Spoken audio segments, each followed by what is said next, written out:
Zdaj pa k nori zgodbi. To naj bi bila Silicijeva dolina izven Silicijeve doline. Tehnološki podjetnik in nekdanji tehnični direktor podjetja Coinbase, Balaji Srinivasan, verjame, da je v Maleziji našel popoln dom za svojo ambiciozno, nomadsko izobraževalno skupnost. Toda potem, ko se je tehnološki skupnosti pridružil izraelsko-ameriški podjetnik Tevel Rahmani, se je vse spremenilo. Tevel je bil zaradi svojega izraelskega državljanstva prisiljen zapustiti državo, kar je projekt pahnilo v središče polemik in na koncu prisililo mrežno šolo k selitvi.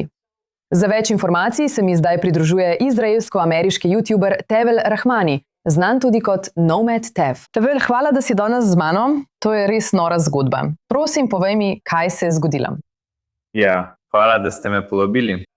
Ja, tako da sem odletel v Malezijo na mrežno šolo, da posnamem video. Zdaj, moja mama, ki je tudi Izraelka in Američanka, jaz sem se rodil v Izraelu, ona se je preselila v Izrael, odletela sva v mrežno šolo. Sem ustvarjalec, sem youtuber, zato sem šel posnet video o tem, kako se pridružujem skupnosti. Naredim veliko videov, eden od mojih videov je bil v hasidski skupnosti v Brooklynu. Ko sem objavil ta video, takrat sem že bil izven Malezije. Približno teden ali dva potem, ko sem objavil video, je nekdo komentiral eno od mojih objav na Instagramu, ki sem je naredil za ta video. In vprašal je, ali sem Izraelec. Zdaj, očitno sem Izraelec, ampak imam tudi objavo iz hasidske skupnosti, ker sem oblečen v hasidsko obleko, tako da je bilo težko skriti dejstvo, da sem Izraelec in Jud. Nato so v bistvu objavili posnetke zaslona iz mojega videa, in zapisali, da je Izraelc v Maleziji snemal video o mrežni šoli, napada mrežno šolo, napada Izraelce, in lahko vidite zelo lepe komentarje, ki sem jih dobil od teh ljudi, zelo grde komentarje, ki so mi govorili, ne odidem, in veste, cionistični Jud in vse te čudovite, lepe stvari. In to je v bistvu povzročilo, da so malezijske oblasti šle v mrežno šolo in preverile potne liste ljudi po ogorčenju nekaterih ljudi v Maleziji, kar je v bistvu presililo vlado, da ukrepa. Torej niso našli Izraelcev. Po mojih informacijah tam ni bilo Izraelcev. Vendar ne vem, ali so uporabili drug potni list, ker je očitno, da moraš imeti drug potni list, da vstopiš v Malezijo. Ampak to je povzročilo, da je Balaji, lastnik mrežne šole, da je v bistvu začel iskati in zahtevati memorandum o soglasju, veste, nek dogovor z malezijsko vlado. Na kratko, bilo je nekaj izmenjav.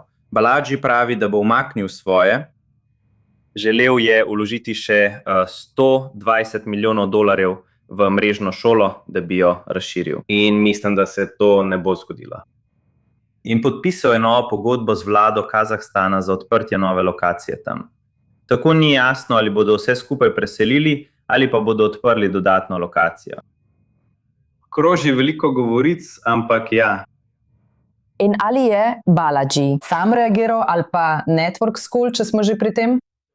Torej nisem dobil neposrednega odgovora od njih, ampak lahko greš na njegov Twitter in je reagiral.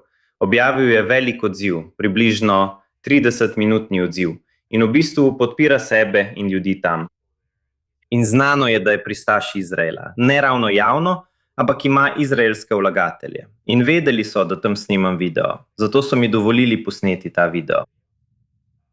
In ja, tako da... Ali misliš, da boš potovala v Kazahstan zaradi nove šole Network School, da bi jo ponovno preizkusila? Mogoče, bomo videli, kakšno bo to. V Malezijo se zagotovo ne bom vrnil. Zdi se, da me tam nimajo radi. Ampak kar zadeva Network School, sem bil njen velik oboževalec. Mislil sem, da je bil to odličen projekt in žal mi je, da je povzročil takšen kaos. Seveda, to ni bil moj namen v mojih videih.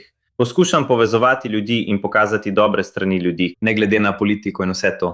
Zato mi je žal, da je povzročilo ta kaos, ampak mogoče bom šel v Kazahstan, kdo ve. Prav, Tevel Rahmani, tudi znan kot Nomad Tev, ste youtuberka in izraelsko-ameriška podjetnica. Hvala, da ste danes delili svojo zgodbo. Najlepša hvala.